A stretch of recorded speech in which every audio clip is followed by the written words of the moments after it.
मतदारांनी करणं गरजेचं आहे. हे पैसेच आता पुन्हा या निवडणुकीच्या माध्यमातून यायला लागलेले आहेत. पैसे खायचे, निवडणुकीला खर्च करायचं, लोकांना भूलथापा द्यायच्या, आम्ही एवढा विकास केला म्हणून सांगायचं आणि स्वतःचा विकास करायचा आणि सगळ्यांचं वाटोळ करायचं. अशा पद्धतीनं कामकाज समोरच्या उमेदवारांनी आतापर्यंत केलेलं आहे. गडिंग्लज नगरपालिकेच्या निवडणुकीवेळी मुश्रीफ साहेब म्हणाले, जनता दलाकडे सत्ता किती दिवस ठेवणार, भाकरी परतली नाही तर करपती. आता गिजवणे ग्राम जिल्हा परिषदेला हा प्रश्न विचारायची गरज आली की नाही, आले की नाही सांगा. पहिल्यांदा स्वतः बायको, मग 5 वर्षांना आपण स्वतः, पुन्हा आता निवडणूक ललिकावर राष्ट्रवादी दुसरा कोण उमेदवार नव्हता. होता काय नव्हता राष्ट्रवादीत, दुसरा कोण उमेदवारच नव्हता. परत आता महिला आरक्षण पडल्यावर बायको, भाकरी परतली नाही तर करपते, हे कडगाव ग्रामस्थांनी लक्षात ठेवलं पाहिजे. त्यामुळे आता भाकरी परतायची वेळ आलेली आहे. अतिशय प्रामाणिकपणे या मतदारसंघाचा विकास करण्याचं स्वप्न घेऊन मीनाक्षीताई आणि सारिकाताई उमेदवार म्हणून आलेले आहेत. विठ्ठलदादांच्या रूपाने एक भक्कम आधार आणि संजय दादा ज्यांना भटकटली अण्णांचा वारसा आहे, ज्यांनी कडगावसाठी काम केलेलं आहे, अशा भटकटली अण्णांचा वारसा घेऊन सारिकाताई इथं आलेल्या आहेत. अशा एका सुशिक्षित प्राध्यापक असलेल्या सारिकाताई आणि अतिशय प्रामाणिकपणे या मतदारसंघाचं प्रतिनिधित्व आणि विकास करण्याचं स्वप्न वळवाची बाळगून उमेदवार म्हणून आलेल्या मीनाक्षीताईंना निवडून देण्याचं, आता जर कुणी लीड देण्याचं काम करायचं असेल तर ते कडगाव ग्रामस्थांची, मतदारांची सगळ्यात मोठी जबाबदारी आहे, लक्षात घ्या. समोर आता 2 दिवसात बरेच खेळ होणार आहे. हे आपल्याला सगळ्यांना गुंडाळायचा प्रयत्न होणार आहे.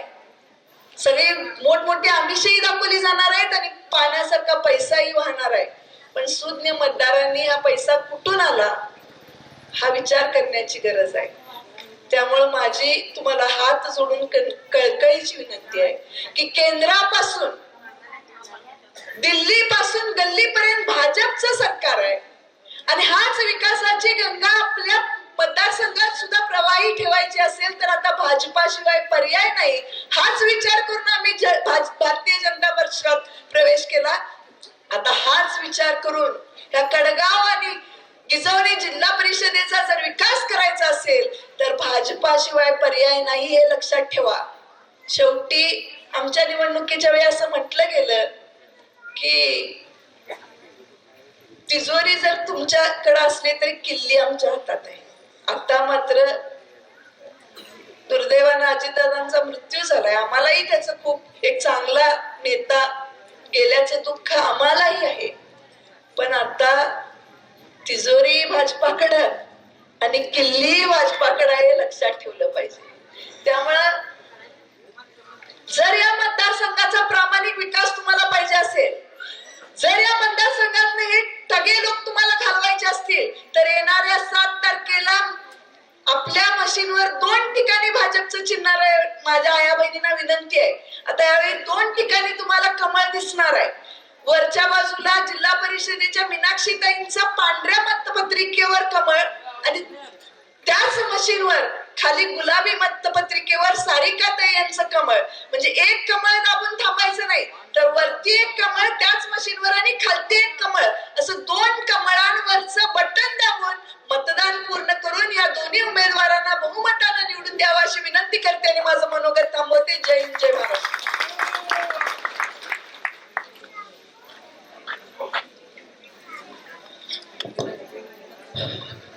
दादांची परवानगी घेऊनच या ठिकाणी जिल्हा परिषद पंचायत समितीच्या निवडणुकीच्या निमित्तानं या ठिकाणी उपस्थित असलेले तुम्हा आम्हा सर्वांचे हृदयस्थान माननीय समरजी दादा घाटके, त्यासोबत स्वातीताई खोरी व सर्व आदरणीय व्यासपीठ, मी सर्वांचीच नावं घेत बसत नाही. अगदी मोजक्या वेळेमध्ये माझं मनोगत व्यक्त करतो, कारण वेळेचं भान ठेवणं खूप गरजेचं आहे. खऱ्या अर्थानं या ठिकाणी जे उमेदवार उभा राहिलेले आहेत त्या सतीश दादांना माझं एक विनंती आहे. सतीश दादा, किती वेळेला तुम्हीच उमेदवारी घेणार? कारण या कडगाव गावला ही उमेदवारी मिळणार म्हणून आतापर्यंत वातावरण तयार केलं गेलेलं होतं, तशी परिस्थिती निर्माण केलेली होती. पण आता जसं ताईंनी सांगितलं की ही तिसरी वेळ आहे तुम्ही या जिल्हा परिषदेची उमेदवारी फक्त आणि फक्त तुमच्या घरामध्येच तुम्ही घेतात. आम्ही समस्त कडगावकरांनी सुद्धा ठरवलं होतं की जर कडगावला उमेदवारी मिळत असेल तर भारतीय जनता पार्टीची सुद्धा उमेदवारी कडगावमध्येच आणि राष्ट्रवादीची उमेदवारी सुद्धा जर कडगावमध्येच मिळाली तर कडगाव गावासाठी याच्यापेक्षा दुसरी चांगली गोष्ट नाही.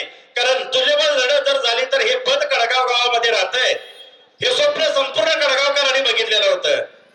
पण त्या सगळ्या स्वप्नांच्या, कडगावकरांच्या तमाम स्वप्नांना तुम्ही कात्री लावलात आणि ही उमेदवारी स्वतःकडेच पुन्हा परत एकदा ठेवलात. त्याच्या मागे फक्त आणि फक्त तुमचा पैसा हे एकमेवच कारण आहे. कारण ज्या ठिकाणी तुम्ही निवडून जाता, मागच्या वेळेला जिल्हा परिषदेला उपाध्यक्ष म्हणून तुम्ही निवडून गेला, कोरोनाचा काळ आलेला होता. कोरोनाच्या काळात सरपंच म्हणून संजय बडकर्ली यांनी अतिशय चांगल्या पद्धतीने जबाबदारी पेलली. त्यासोबतच पंचायत समितीचे सदस्य म्हणून आमचे विठ्ठलदादा पाटील यांनी सुद्धा जीवाची पर्वा न करता लोकांची काळजी घेतली. त्यांच्या साथीला आम्ही सुद्धा होतोच. पण त्याच वेळेला तुम्ही जिल्हा परिषदेचे उपाध्यक्ष म्हणून होता. जे मास्क 15 रुपयाला मिळत होतं त्या मास्कची किंमत त्यावेळेला तुम्ही 600 रुपये लावलेले आहे. जे पीपी किट 700 रुपयाला मिळत होतं तिची 7,000 रुपये तुम्ही त्यावेळेला किंमत लावलेली आहे. आणि ऐकीव असं आहे की टोटल जो भ्रष्टाचार त्यावेळेला झालेला आहे हा 39 कोटीचा भ्रष्टाचार तुम्ही केलेला आहे. यालाच मण्याच्या टाळूवरचं लोणी खाणं ज्याला म्हटलं जात आहे ते कृत्य तुम्ही केलेला आहात. ही जनता तुम्हाला यावेळेला माफ करणार नाही. तुम्ही ज्या ज्या ठिकाणी निवडून जाता त्या त्या ठिकाणी त्या पदाचा दुरुपयोग केल्याशिवाय तुम्ही राहत नाही. गडिंग्लज अर्बन बँक ही जरी एका विशिष्ट समाजाची असली तरी सुद्धा त्या समाजाने कधीही कुणाला अंतर दिलं नाही. या समाजातल्या शोषित वंचित पीडित प्रत्येकाला कर्ज देण्याचं काम केलं. पण त्या बँकेमध्ये सुद्धा तुम्ही 40 ते 45 कोटीचा तुम्ही त्या ठिकाणी भ्रष्टाचार केला. योगायोगानं त्या ठिकाणी संचालक मंडळ चांगलं आलं म्हणून बरं, नाही तर ती सुद्धा बँक न बघायला आली असती. तुम्ही ज्या कारखान्यामध्ये आता काम करत आहात ताई, मला आवर्जून उल्लेख करायचा आहे. कारण ज्या कारखान्यामध्ये तुम्ही काम करत आहात त्या कारखान्यावरती स्वर्गीय श्रीपतराव शिंदेनी 1 रुपयाचं कर्ज न ठेवलेलं नव्हतं. पण त्या ठिकाणी सुजितदादा तुम्ही सांगितला 195 कोटीचा आता कर्ज झालेला आहे. पण तेवढं कर्ज झाल्यानंतर सुद्धा क्रशिंग कॅपॅसिटी जी आहे आजची सुद्धा काढून बघा, क्रशिंग कॅपॅसिटी 1500च्या वर गेलेली नाही. हा साखर उतारा महाराष्ट्रातल्या सर्वात कमी जर कुठल्या कारखान्याचा असेल तर तो म्हणजे फक्त गडिंग्लजच्या साखर कारखान्याचा आहे. आणि योगायोग असा आहे, हे गडिंग्लज साखर कारखाना एकमेव असा साखर कारखाना आहे की जो ज्या वेळेला आप्पासाहेब ललवडे यांनी तयार केला त्यावेळेला बरोबर 15 ते 20 किलोमीटरच्या गोल परिसरामध्ये त्याला ऊस उपलब्ध होता. वाहतूक खर्च सर्वात कमी होता या कारखान्याला. महाग सरासरी त्या उतारा कमी का आला सतीश दादा, तुम्ही याचं उत्तर दिलं पाहिजे. कारण तुम्ही ज्या साखरेच्या पोत्यावरती बसून राजकारण करत आहात, मान्य आहे तुमच्याकडे पैसे जास्त आहेत, मान्य आहे. आता इथून पुढे पाकिट सुद्धा 2-2 हजार रुपयाची येतील. पण या फक्त पैशाच्या जोरावरती तुम्ही सगळ्यांना विकत घेणार आहात काय? या राजकारणाची दिशा तुम्ही बदलणार आहात काय? ज्या विकास कामांचं तुम्ही जे पुस्तक काढलेलं आहे त्या पुस्तकाच्या माध्यमातून मला एवढंच विचारायचं आहे, ती जर विकास कामं तुम्ही केली असतील तर दादा त्या प्रत्येक विकास कामातलं 10% कुणाला गेलं ते तुम्ही सांगितलं पाहिजे. कारण ते 10% रोज सकाळी तुम्ही 7 वाजल्यापासून 10 वाजेपर्यंत खुर्चीवरती कंत्राटदाराच्याकडून 10% गोळा करण्यासाठी तिथं बसलेला आता. त्यावेळेला एक शब्द प्रयोग तुमच्याकडून होतोय की ते साहेबांना द्यावं लागतात. साहेब म्हणजे नेमकं कोण? तुम्ही कुणाची बदनामी करत आहात? मुश्रीफ साहेबांच्या आडाला बसून त्यांच्या पुण्याईवरती किती वेळेला तुम्ही निवडून येणार आहात ते तुम्ही ठरवायला पाहिजे. प्रत्येक वेळेला तुम्ही या गळगाव गावचा अपमान केलेला आहे असं मी समजतो. कारण ही वेळ अशी होती, मागच्या वेळेला या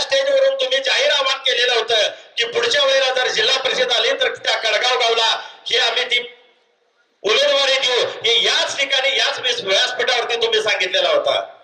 पण वेळ बदलली, पुन्हा परत तुम्ही ती उमेदवारी स्वतःच्याच गळ्यात घालून घेतला. म्हणजे पैशाच्या जीवावरती ज्या वेळेला ओपन म्हणून ज्या वेळेला ही निवडणूक असेल त्यावेळेला ही तुम्हीच, महिला म्हणून असेल त्यावेळेलाही तुमच्याच घरात, आणि ओबीसी म्हणून असेल त्यावेळेलाही ज्या पुस्तकातला तुम्ही दाखला ओबीसीच्या जीवावरती काढलेला आहे त्या पुस्तकाचा पान फाडलेला आहे, त्याच्या जीवावरती सुद्धा ओबीसी महिला असेल किंवा पुरुष असेल त्यावेळेला सुद्धा हे तुम्हीच निवडून येणार का? मग या राष्ट्रवादीच्या पक्षामध्ये बाकीचे कोण आहेत का नाहीत या प्रश्नाचं उत्तर तुम्ही दिलं पाहिजे. एवढंच मी या ठिकाणी विचारतो. आणि या ठिकाणी मी आमच्या हृदयस्थान असलेले माननीय समरजी दादा यांना मी विनंती करतो, कृपया आपण आपलं मनोगत व्यक्त करावं. धन्यवाद.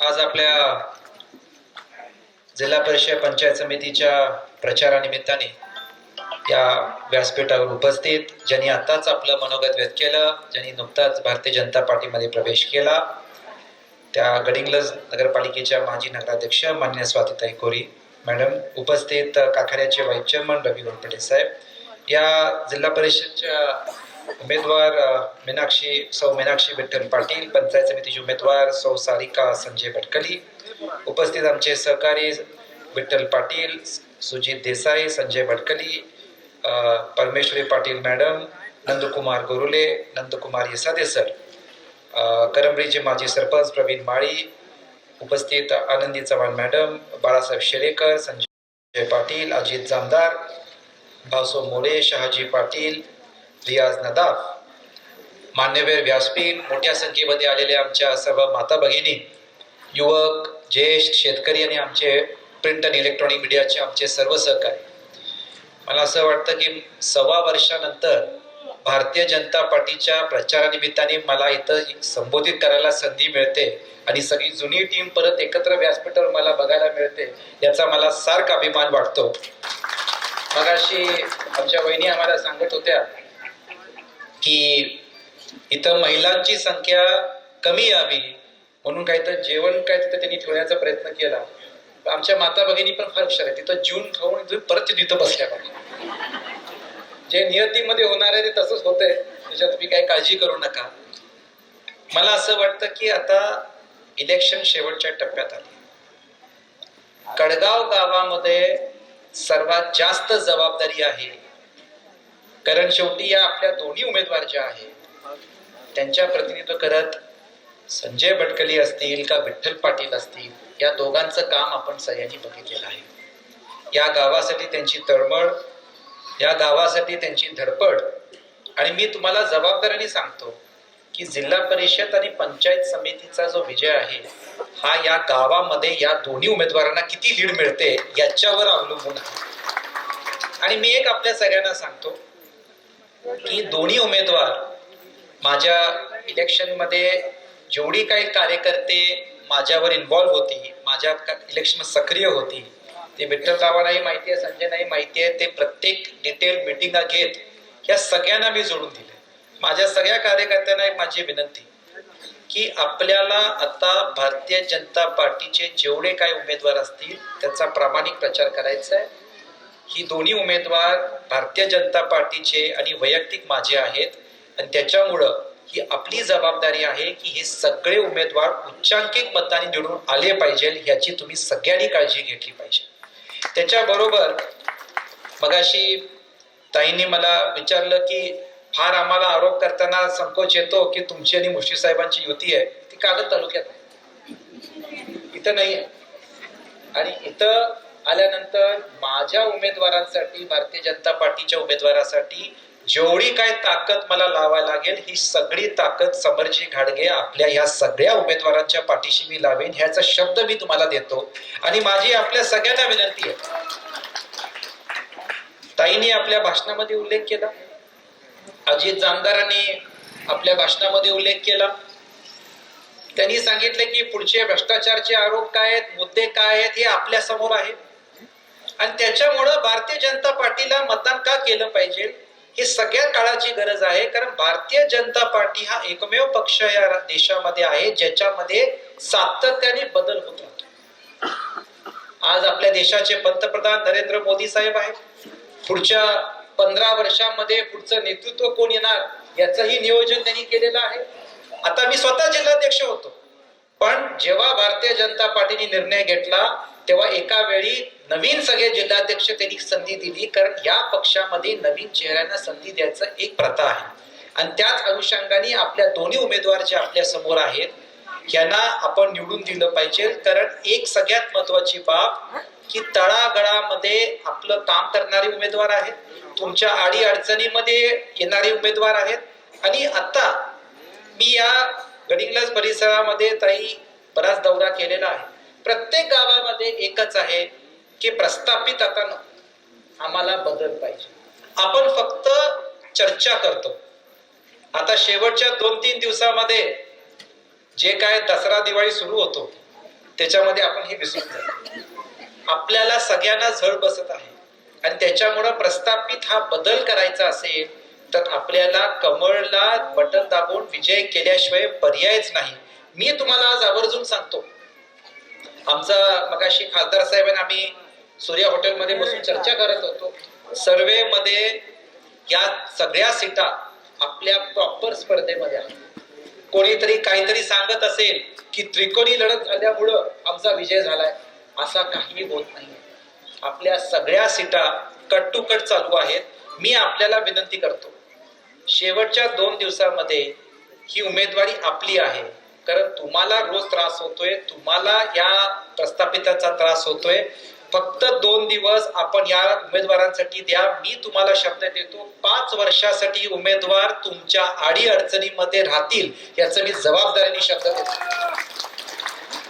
चंद्रकांत दादा पाटील साहेब असतील, खासदार धनंजय माडिक साहेब असतील किंवा आम्ही असेल, ताईने ज्या गोष्टीचा उल्लेख केला, पोलीस स्टेशन असेल, तहसील कार्यालय असेल, नगरपालिका सीओचा विषय असेल, मगाशी ताई काही गोष्टी सांगत होत्या खासदार साहेबांनी, या सगळ्या गोष्टींसाठी आम्ही खंबीरपणे आपल्या पाठीशी असणार आहे. आणि आपल्या सगळ्यांना माहिती आहे की लाडकी बहीण योजना, आता माझ्यापेक्षा जास्त कोणाला माहित लाडकी बहीण योजना, कारण माझ्या पराजयामध्ये सगळ्यात मोठी योजना म्हणजे लाडकी बहीण योजनाच होती, याच्यामध्ये काही दुमत नाही. पण ह्या सगळ्या योजना आपल्या राज्याचे मुख्यमंत्री देवेंद्र फडणवीस साहेब हे आपल्या पक्षाचे आहेत. केंद्रामध्ये सत्ता आपल्या पक्षाची आहे. कोल्हापूर महानगरपालिकामध्ये जे मेयर आहेत हे आपल्या पक्षाचे आहेत. आता जिल्हा परिषदचं अध्यक्ष पण जर आपल्याला महिला अध्यक्ष करायचं असेल ते पण भारतीय जनता पार्टीचाच अध्यक्ष बसला पाहिजे. तेव्हा एक उमेदवार हा निवडून आला पाहिजे. बाकीच्या पक्षात मला माहित नाही, पण भारतीय जनता पार्टीमध्ये आमच्या बहिणी निवडून आल्या, काय सांगता येत नाही, त्याही अध्यक्ष होऊ शकतात. पण हे फक्त भारतीय जनता पार्टीमध्ये होऊ शकते. कुठेही वंशवाद आणि हे कुठल्या बाकीच्या पक्षात असेल, पण आपल्या पक्षात नाही. तर मी आपल्या सगळ्यांना कळकळीची विनंती करतो की आपण सगळ्यांनी निवडून दिलं पाहिजे. पण माझं एकच विषय आहे की विठ्ठलराव संजय पाटील दोन्ही वहिनी निवडून आल्यानंतर या गावामध्ये इंजल पानांचं काम हे आता आपण आवर्जून घेतलं पाहिजे. आता मी एक सांगू आपल्याला, काय 1-2 घरं त्याला अडवत असतील त्याचं तुम्ही आता फार काही काळजी करू नका. तहसीलदारांना मी सांगतो, खासदार साहेब बोलतील, मी बोलते, पोलीस प्रोटेक्शन मध्ये हे काम करून घेतलं पाहिजे. पण आता मला असं वाटतं की या पानंदीचे रस्ते जेव्हा आपण अडवतो तेव्हा उसाचा विषय असतील, बाकीचे विषय असतील, हे सगळे अडकत जातात. तर हे काम ताबडतोब केलं पाहिजे. आणि मी तुम्हाला सांगतो की येत्या काळामध्ये भारतीय जनता पार्टीच्या माध्यमातून आपल्याला विकासाचा मॉडेल जो करायचा आहे हे सगळ्यांनी आता मिळून करायचं आहे. आम्ही सगळी आता भारतीय जनता पार्टीमध्ये आहोत. आताच नुकताच ताईंचा प्रवेश भारतीय जनता पार्टीमध्ये झाला. तर मला पूर्णपणे खात्री आहे की आपण सगळ्यांनी आम्हाला साथ देणार. मगाशी अजित दामदारांचं भाषण मी ऐकलं, त्यांनी सगळे मुद्दे मांडले. असंच मुद्दे जर माझ्या व्यासपीठावर मांडले असते तर एखाद्या वेळेस मी आमदार पण झालो असतो. पण खेळ असू दे, तू गेला का, तुझा चिमटा काढायचा होता, ठीक आहे. तेव्हा सांगत होतो ज्यांच्या व्यासपीठावर भाषण करताय नंतर उत्तर तुम्हाला प्रचार करावा लागणार, पण तेव्हा जाऊ दे, आता काय जाऊ दे. पण मुद्दे जे आहेत हे महत्वाचे मुद्दे आहेत. आणि त्याच्यामुळे मी आपल्या सगळ्यांना कळकळीची विनंती करतो की कमळ चिन्हाला आपण प्राधान्य द्या. माझ्या सगळ्या माता भगिनींना मी विनंती करतो की या गावाने प्रचंड प्रेम मला आमदारकीलाही केलेलं आहे आणि आताही आमच्या सगळ्या माता भगिनींना म्हणतो की माझ्या लाडक्या बहिणींना विनंती करतो की आमच्या दोन्ही उमेदवारांना भरघोस मताने आपण निवडून द्या. आणि मला खात्री आहे की आपल्या जिल्हा परिषद जी सीट निवडून देणार त्याच्यामधून ही जिल्हा परिषद अध्यक्ष सीट ही गडिंग्लज मध्ये पण येऊ शकते. हे आवर्जून आपण विचार करून कमळला बटन दाबून भरघोस मताने सीट निवडून द्या अशी अपेक्षा व्यक्त करून थांबतो. जय हिंद, जय महाराष्ट्र.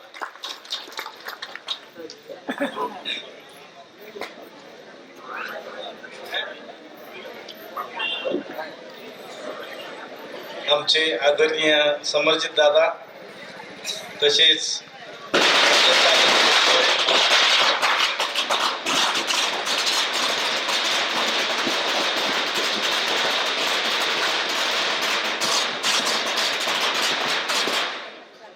आज दादा आदरणीय व्यासपीठावरती सर्व मान्यवर इथं जमलेल्या तमाम माझ्या माता भगिनीनो, तसं बघायला दादा मला आभाराला शेवटी भाव ठेवले. कारण प्रत्येक गोष्टीत मी मध्ये पुढं असतो आणि आता आज शेवटी ठेवले. मला काही हरकत नाही. दादा ज्या माणसाने भ्रष्टाचार केले, मला एक वाटतं मुश्रीफ साहेबांनी का उमेदवारी दिली. आता सगळ्यांना बोललं झालंय. दादा अशी माणसं पुन्हा देतात कारण पैशाच्या जोरावरती देतात. आपण मी विचार केला पाहिजे की ज्याच्या कष्टातून ते पैसे मिळवतात, शेतकरी असेल, काही ठेवेकरी असेल, कोरोनामध्ये काही भ्रष्टाचार केले, असं असताना ते पैसे आता शेवटच्या टप्प्यात देतात. आज जो प्रकार झाला इथं जास्त गर्दी होऊ नये याच्यासाठी सर्व माता भगिनींना बाहेर जेवणाला नेलं. आमची काय हरकत नाही, जेवणासाठी नेव खावा, काही अडचण नाही. ते तुमचेच पैसे, कष्टाचे तुमचेच आहेत. कारखाना लुटला दादा, एक आश्चर्य सांगतो की तुमच्या कारखान्याचा, शाहू कारखान्याचा उतार आहे 12.70. मुश्रीफ साहेबांच्या बी कारखान्याचा, गोरपडे कारखान्याचा आहे 13.20. माझ्याकडे आहे, आमचे स्वामी साहेब आहेत, लई काय आहे, भरपूर आहे. आणि आमच्या कारखान्याचा उतार आहे 11.57 आणि चालूचा उतार 11, 10.5. दादा आता शेवटच्या टप्प्यात 15 उतारा पाहिजेत, म्हणजे रिकव्हरी पाहिजे. ती आता 10.5 आहे आणि सगळा गटरीला रस जातो. सगळा गटरीला रस जातो. दादा एवढा भ्रष्टाचार त्या कारखान्यात केलेला आहे. भविष्यात दादा तुम्हाला आव्हान आहे, आमदार साहेब शिवाजी पाटील आहेत, तुम्ही तो कारखाना चालवाय घ्यावा आणि शेतकऱ्यांचा राहावा. कारण का दादा शाहू कारखाना तुमचा लांब पडतो. आमच्या इथं जर तुम्ही तो कारखाना चालवाय घेतला, खरोखर आमच्या भागाचा विकास होईल आणि उसळ जातील. शेतकऱ्यांची लई अडचण आहे. आज बोलायचं झालं तर आज उमेदवारी तुम्ही मला दिला, माडिक साहेबांनी दिली. तसं बघायला गेलं तर मगाशी पण बोललो मी की महिलांचं राज्य आले. आता 50% आरक्षण महिलांचे आहे. महिलांचं आरक्षण असताना आम्ही मागं पडलो. रोटेशनला पुरुष येणार होता आणि योगायोगाने चिठ्ठी प्रकार झाला, शासनात केले आणि आम्ही बाजूला गेलो. 8 वर्ष मी राबत आहे, गेलं आज 9वं वर्ष. त्या माणसानं साहेब मला काय म्हटलं माहित आहे, विठ्ठल पाटील कोण आम्ही ओळखत नाही. दादा मी काय पाकिस्तानवरून आलोय? पाकिस्तान आलोय दादा? मी कार्यकर्त्यासाठी रात्रंदिवस झगडत असतो. संजय अण्णा पटकले असतील, संजय अण्णा पण रात्रंदिवस झगडले. आज 9 वर्ष आम्ही दोघं राबतोय. दादा तो आता माणूस फिरत आहे प्रत्येक गल्लीत. मोटरसायकल वरती जायची वेळ आली दादा. शेतवडी असेल, कुठं असेल, मोटरसायकलने जातो आणि सगळ्यांना सांगतो की मला मतदान करा. कसं, कुठल्या धर्तीवरती मतदान करायचं त्याला? आणि त्याच काम असं आहे की नाही, आज लगेच सांगितलं की JCB लावलाच, रस्ता केलाच. मागं बी तुमच्या वेळेला तेच केलं आणि आता बी तेच केलं. JCB यांचा, सगळं यांचं जरासं लावायचं लेवल केली की दुसऱ्या दिवशी विचारायचं नाही, दादा वेळ झालाय, महिला भगिनींना वेळ झालेला आहे. आणि मी एक आवाहन करतो कडगाववाल्यांना की गेली 70 वर्ष स्वातंत्र्य झाल्यापासून की महिला उमेदवार जिल्हा परिषदला झाला नाही. अण्णांच्या नंतर, नागापणानंतर, सुरापणानंतर आज पहिल्यांदा, थोडक्यामध्ये गेल्या वेळेला चुकलं, 270 मत, 150 मतांना चुकलं, ह्या वेळेला चुकू द्यायचं नाही. कडगावला उमेदवारी झालीच पाहिजे. मी सगळ्या माता भगिनींना कडगावला आवाहन करतो की एवढी उमेदवारी ही पडद्यात घ्यावी आणि 7 तारखेला भरघोस मताने विजय करावी एवढी विनंती करतो. आणि इथं उपस्थित सर्व मान्यवरांचं आभार मानतो, सर्व माता भगिनींचा आभार मानतो आणि जाहीर सभा संपली असे जाहीर करतो.